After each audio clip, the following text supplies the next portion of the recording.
What's up, Rovers? This is another video for you. It's a quick one. It is day one of Wuthering Waves, so I'm sure several of you are already well into the grind and probably noticed when you hit level 20 on your Rover, she would require specific Ascension mats. They're flowers, pretty much for all characters. And the main reason why I'm making this video is, one, so that you don't miss your daily reset, because it is in about less than 5 hours from the time of me making this video. And Jiyan both shares these same flowers as Rover for Ascension, so you do want to get to this grind early. There are a couple of guides on this already that I've seen floating around, but hopefully a visual tutorial will also help.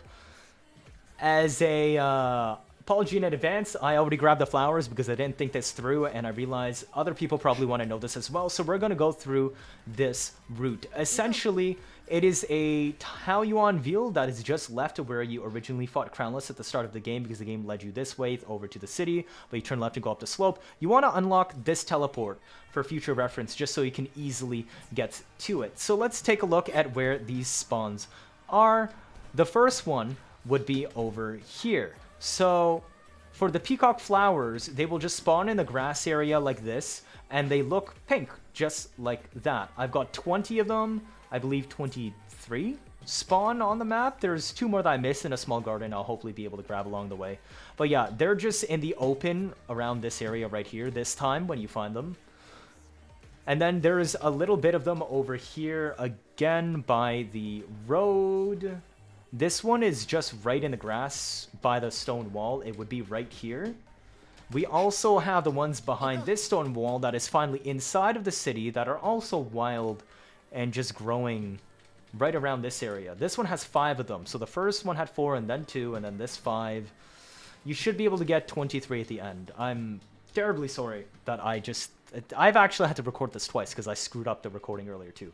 There are 2 more flowers that spawn right here.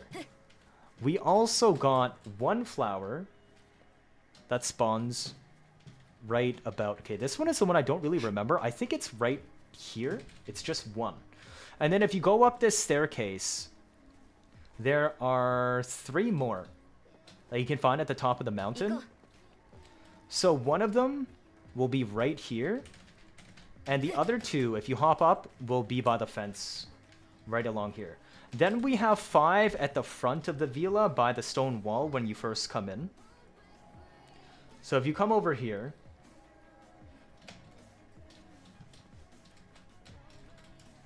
you can grab, I think there's 2 or 3 right in front of the fence on this side. And then another 2 or 3 here. And then there's one last one that is very easy to miss because it's actually outside of the town on its own on a hill. It's right here. Also, the reason why I'm bringing this up is there is actually a flower vendor in the main city that you can talk to. She refreshes her inventory once a week. And if you just jump all the way down like this, it's not far enough, so it's not Linsu. You jump down one more time, and her name is actually Coco. They give her a pretty cute NPC model, I find. But if you go and talk to her and click I want some medicines here, you'll see all of the common flowers are available. As I said, it refreshes once a week, and you can see daily reset is in less than 5 hours from now. Pecok Flowers. This costs shell credits. It's 45k. I would not normally recommend buying these, but if you really desperately need them, say like if you're farming and grinding hard and trying to get GN on the first or second day, and you want to get them up and running, then you can grab the flowers from the shop to cut down on the waiting time to get the Ascension materials this way.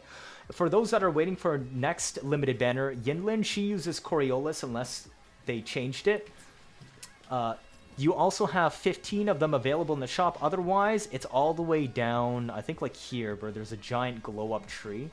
And this area, that's the only way to get it. So it might take a little bit of a grind to get it there, but by the time her banner arrives, you should have that part of the map unlocked.